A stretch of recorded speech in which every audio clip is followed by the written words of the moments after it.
Phone is recording. And we are ready to start this phases of testing. Did you get assigned to me? Yes. But I didn't have too much of a problem with it. Just curious. Yeah, I did get assigned to you, but it's alright.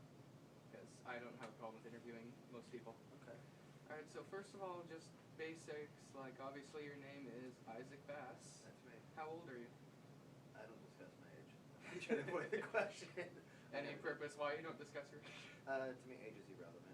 I say an age, and people pass judgment that you're supposed to be a certain way based on your age. Yeah, So that's very to true. me, I can meet a 17-year-old who acts 40. I can meet a 17-year-old who acts 12. When I hear 17, I categorize them as 17. So I don't like age. Yeah, that makes sense actually. So, age unknown.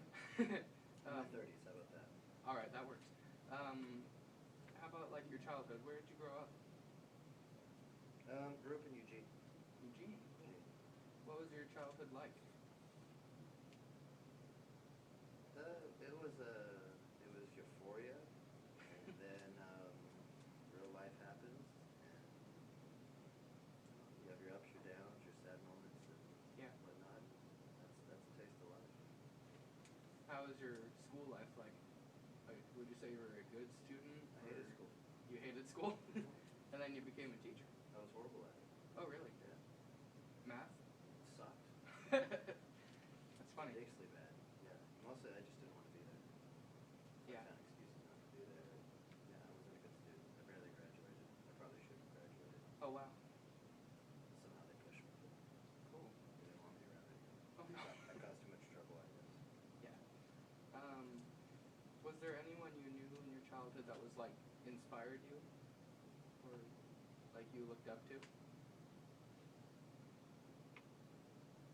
Not really. Not really. I mean, this question's come up many times, and I don't know. I mean, I like Charles Barkley when I was in high school, but I wouldn't say he inspired me. No, I was lost. I still kind of am sometimes, but yeah, I was totally lost as a kid, so I didn't get attached to anything and motivating me. Maybe that's probably why I struggled in school. Probably. Well, maybe. I don't know. I don't know you that well, but this is the interview. Can I ask you a question? 'Cause I'm totally curious about you. Yes, you can ask one question. One question? Well, I just want to ask this because when I come to a school, because I'm new here, Yeah. I always like just to hear feedback from the kids, about other students, other teachers and stuff. And I do this throughout the year, and I'm always curious who the most popular kid in the school is. And it comes down to two people in the school. Do you know the two most popular people are, in my opinion? No. Sestier and you. Really? Yes. Oh my god. As a matter of fact, your name and his come up about equal every time we talk. So That's weird. when I found out you were interviewing me, and I finally got to meet you, I was excited because you are one of the most popular kids in the school. I had no idea. The only difference between the two is I hear more positive things about you than anybody else. Oh wow, thank you. So I'm just curious. I don't know. I'm almost kind of embarrassed to meet you. No. It's almost slightly intimidating. That's weird. That's funny. You're like a walking legend. I love it that you're still here. Thank you. On the subject of... Oh, you won't even tell me why? Well, I don't know why. I mean, people tell me that, but I'm not sure why. Huh. Okay. On the subject of being new at this school, now that you've been here for a while, what's your opinion on it? I love it here. Why do you I love it? Because it has challenging. It has people who want to work together to conquer those challenges. It has a mix of kids that are enthusiastic about their education, and it has kids that remind me of myself who struggle. But more or less, everybody still comes here, and if given the proper support, they still shine, even those who struggle. And even though the school's in a mix of change, and from last year to this year, it still feels like there's this movement forward. People are still trying to move forward. No one's still trying to get caught up in the past too much. I like it. It's a positive environment to be in. Yeah. So, kind of going back to how you said you had trouble with school, what was college like? Loved it. Oh, what was different about college that made you love it? My first term in college, I was at LCC because I didn't have a degree at anywhere else. I got a 4.0.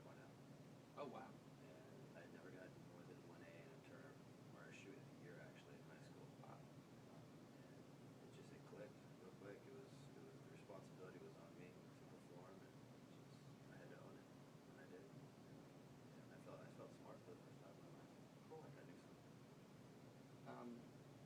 What did you study? You do the gen eds.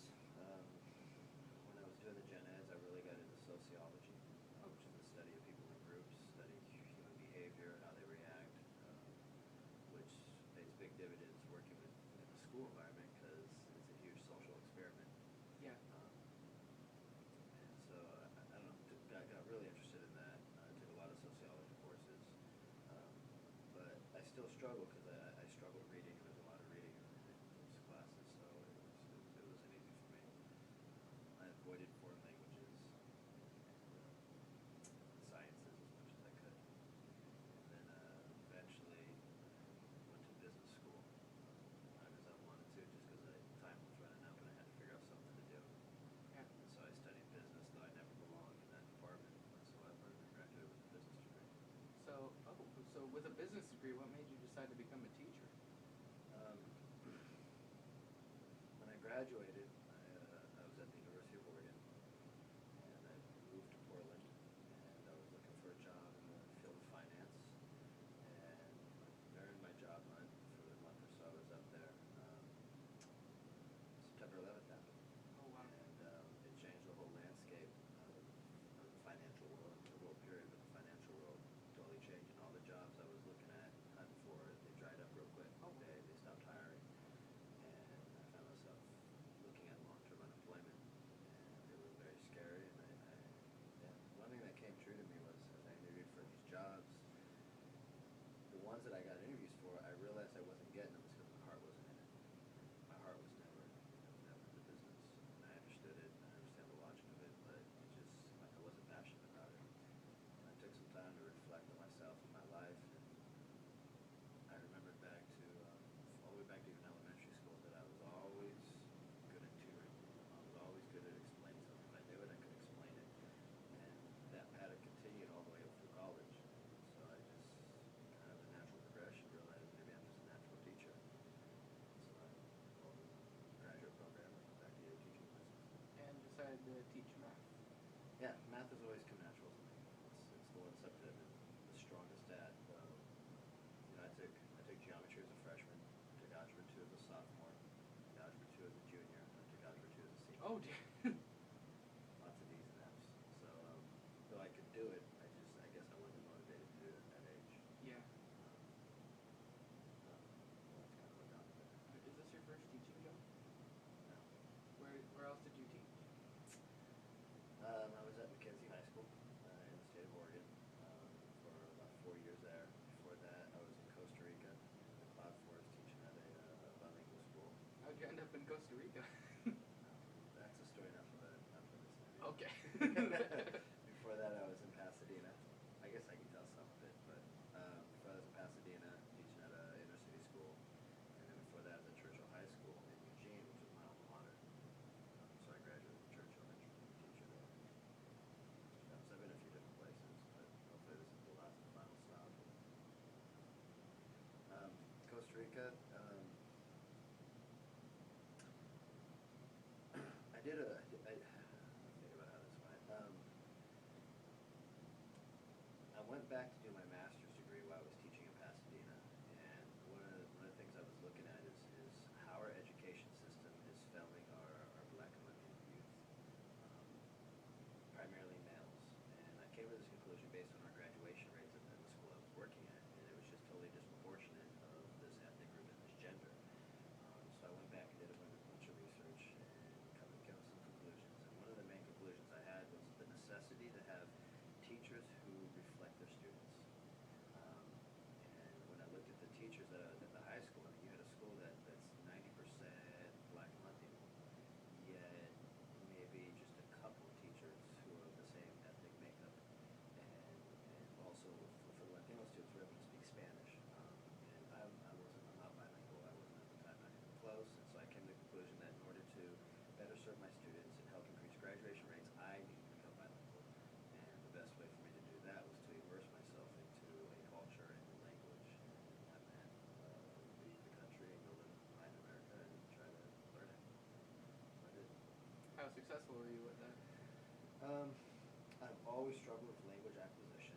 I'm a numbers guy. And so I got a lot more confident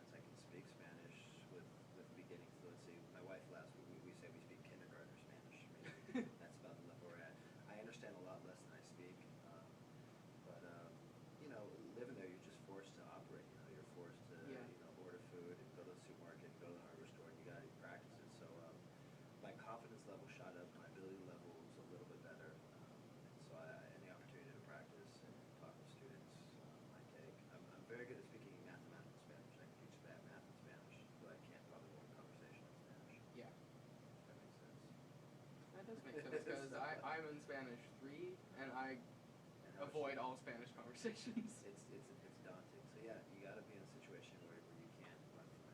And that's what I had to put myself through. All right. Very scary. Yeah. So,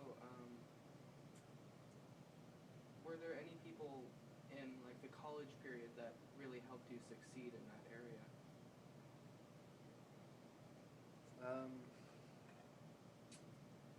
I think my college sweetheart. She's kind of one that motivated me to finish college. Most kids go to college. You want to do it in 4 years. Yeah. Sometimes they do it in 5 years. I was aiming at the 6-year track, and at the end of there, towards the end of my 5th year, my girlfriend who graduated in 3.5 years, she was pre-med, super intelligent, magna cum laude, and she was like, "You need to get your butt in gear because we need to graduate at the same time and move on with our lives." So she helped motivate me in the last couple of years there of school to keep me on track and keep me focused. That was probably the only guiding force I had in that respect. Yeah. So, now these questions get a tiny bit more personal, but it's not too bad. So, what is everyday life like for you? Like, walk me through your day. Monday through Friday is a routine.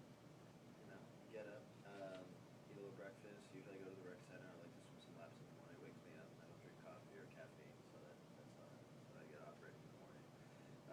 Come to school, get my classroom prepped up, say to go. Do the whole classroom thing. Talk to the kids and what I do in that respect. I Yeah. don't teach more like I facilitate. I try to become more a facilitator than a teacher. Try to coordinate with the folks here at school. I like building relationships with staff and with students. So just kind of trying to have conversations, just kind of get to know people that will get to know me. My lunch times I always spend with students, trying to help them out with work. Beginning of the year I'm always eating lunch with teachers, but this time of the year I'm eating lunch with kids, trying to help them out with math. Yeah. At the end of the day, again, kind of just building community, either with kids, helping them, or with other teachers on staff, and then I try to get home at a timely manner, and that's when my second job begins, which is being a father and a husband. I got a little 2.5-year-old son, so we play bricks and trucks and blocks and shoot baskets and puzzles and a little family dinner together and tell stories about what happened throughout the day. Eventually we put our son down, and then my wife and I kind of just decompress and talk and watch basketball or whatever. What's your son's name? Repeat Esperanza. Oh, cool. Or SP. I may need help spelling that when I write this story. So you mentioned building relationships. Is there anyone? Should we let him in? Should I answer that? They came in. Sorry for interrupting. No worries. That's all right. Mission of great importance. Barton told me to take 4 or 5 photos of you guys talking. That's fair. Okay. So can we just continue the interview now? Yep, go ahead. All right. So you mentioned building relationships. Is there anyone, staff or student, here that you've met that has become a very important part of your life or a good friend? I've only been here a couple months. I can't just pinpoint one. I guess if I would, I'd say Alice and Samuel, mostly because we both teach algebra too, so we meet a lot. We have a common prep, so we meet 2-3 times a week. We talk a lot about math, and we've got to know each other, so that'd probably be the main person. After that, I can just laundry list most of the teachers in the building. Oh, wow. Whether it's Scott Henderson, Daniel Long, Allison Olson, if you want, or on the other side, Gunther. Did I say her name right? Miss Gunther? Yes. I just call her Brittany, but the 2 Dresslers and Mr. Howe's a champion. Yes. And the 2 Martins all the way down.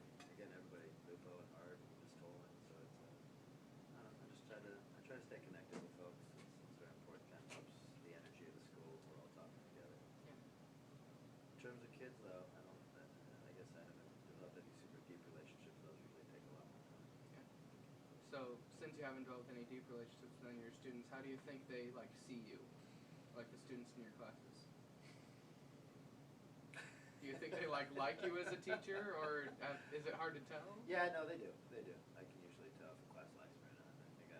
I don't know. I'm myself. I try to stay fairly relaxed with the students. I don't disclose too much about my life and so forth, but I try to still stay personal. Yeah. Just be real. So yeah, I think they.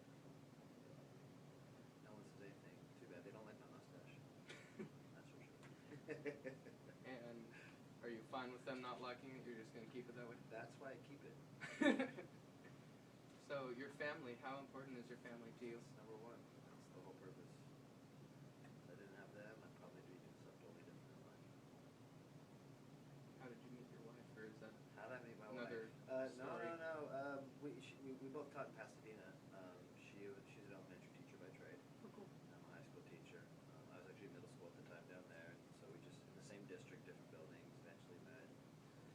I don't know. We kind of saw each other here and there, and went on a few dates. Nothing too big, and then I don't know. Just started seeing each other more frequently. And then my Costa Rica thing came up, and then we kind of started talking about should we really be seeing each other if I'm leaving, and then I had this marvelous idea.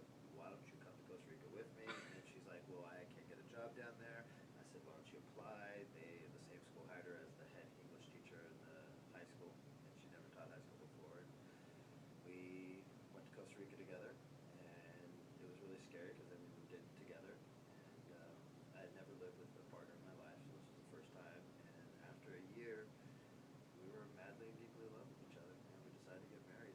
And I married my best friend, and we've been together since. Cool. Yeah, so it's just worked out. We were where we were meant to be. A life partner. Are you or your wife, or are you religious in some way? Anyway? Yeah. What religion are you? Or do you prefer to keep that private? That's a toughie one. I've been in and out of. I've looked at religious at various points in my life. I really struggle tying myself to any single faith. But I don't know if I'm closer to one than the other. Other God, yes. Do I pray? Yes. Do I? Oh, yeah. I do. Right. Let's see. We don't actually have that much left because we kind of like branched off into the other questions or the other ones, and this happens all the time with these interviews. Are you like the same kind of person at school as you are like out of it, or do you kind of change a little bit? How so? I have to be professional. You consider yourself very I'm not- unprofessional? No, I have to, you have to set an example. So you just kind of, before I do something, I always got to run by myself. Is this what I want the students to see me doing? Is this what I want the students to hear me saying? Is this the example I want to set for them as the model for what they should be doing?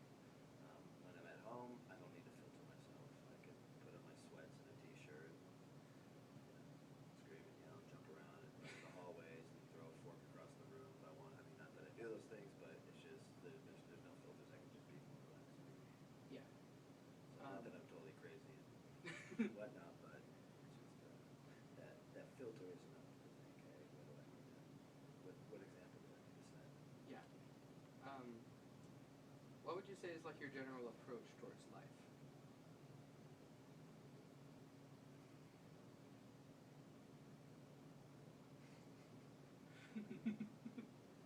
I know, these are hard questions. That's an interesting one. Slow down, be careful.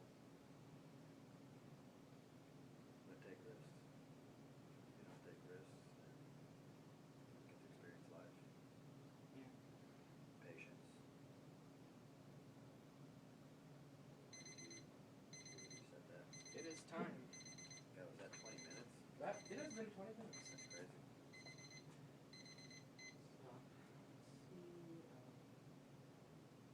Yeah, the camera stopped recording too.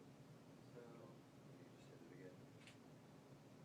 I wasn't taking pictures, so it's just You can't unless it's covered. Yes, that's true. It doesn't matter. All right, now we're recording again. I'm also going to set the timer for 19 now, but I don't think we'll be that long.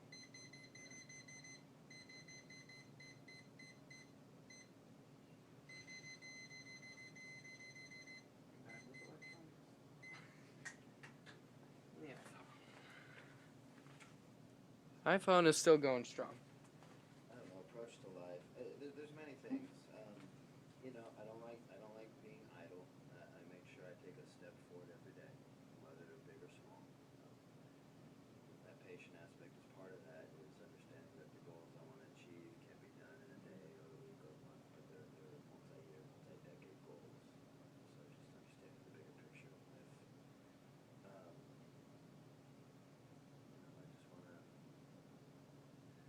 think the main thing to approach my life is am I creating an environment that my son can grow in, thrive in. So everything I do, every action I take is really in some way directed to what benefits him. Yeah. That's what it's all about for me. That's student number one. That's goal number one. So I wake up in the morning and there's days that I don't want to come to work, and my motivation is him. Because I need to provide for him. I need to do these things. So that's the approach. What other kind of goals do you have? Life. How do I provide for him? That's it. I mean, that's all there is. There's nothing else to me besides that. That and my wife is making sure we have a family unit, good, strong family household that we're all happy with. That's everything. That's the only thing for me. What advice do you want to give to the students here at Taft? I can't even. Take a class of mine. I'm sure you'll figure something out. You'll learn something. That's pretty good, simple advice there. Yeah. Take me once before you graduate. You won't regret it. Yes. All right. So, and then one more question here, actually, and it's like a little statement thing. So, if someone were to say to you that Taft High School is like a big family, how would you describe that family? Typical. Dysfunctional. That all? It is. I mean, it's any family. Every family has dysfunction. So does Taft. There's things we do great. There's things we don't do great, and that's life. That's a family. There's no such thing as a perfect family. Mm. Maybe on TV, but that's not perfect either. So I think we're normal. Yeah. Not different. I've been to 5 different schools, and it's not much different than any of the other ones I've been at. The kids are way different. The cultures are way different, but maybe dysfunction is not the right word to use. But I think that's just the way school and life function in general. Yeah, always moving forward. I think, the transition the school has gone through from last year to this year, and the fact that people are still moving and people are still learning, it's a testament to the character of the community, and maybe not so much the staff, but the kids at the school. Yeah. The fact that they're resilient enough to have 3 new administrators and half the staff be brand new and keep moving forward. And that's a testament to you guys. That was a good answer. And I actually found one last question, and this is going way back. I don't know how I skipped this. What's your earliest memory? Earliest memory?